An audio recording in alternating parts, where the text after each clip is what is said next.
L'ancienne République yougoslave de Macédoine n'avait pas connu pareille crise depuis 2001. Le pays était alors au bord de la guerre civile. La guérilla albanaise avait pris les armes pour réclamer davantage de droits pour cette communauté qui représente environ un quart des 2 millions d'habitants du pays. Les accords d'Ohrid mettent un terme à 6 mois de conflit. La communauté internationale ne ferme pas la porte à une perspective d'adhésion à l'Union européenne et à l'OTAN. Objectif, dompter les tensions ethniques, résoudre le contentieux avec la Grèce sur le nom du pays et encourager la démocratie libérale. Mais aujourd'hui, les responsables européens se disent très préoccupés par ce qu'ils appellent la détérioration de la situation dans le pays, en particulier dans le domaine des droits fondamentaux et la liberté des médias. Le gouvernement du Premier ministre Nikola Gruevski se trouve au cœur d'un scandale.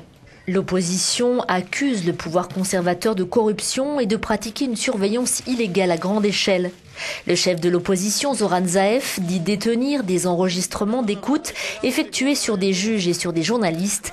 Des enregistrements qui semblent mettre en lumière un contrôle sur la conduite des élections et des nominations partisanes à des postes de la fonction publique.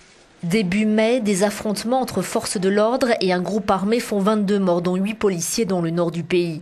Le gouvernement affirme alors que la police a déjoué un complot terroriste, mais pour l'opposition macédonienne, l'Albanie et certains observateurs, il s'agit d'une tentative de diversion organisée par le pouvoir. Mais les files de véhicules s'allongent à la frontière avec la Serbie.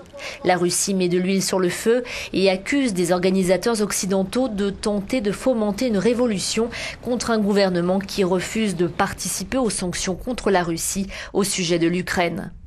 Reste à savoir si la diplomatie occidentale réussira, comme elle l'a fait il y a 14 ans, à éviter une crise qui, si elle éclate, pourrait déstabiliser la fragile stabilité politique dans toute la région.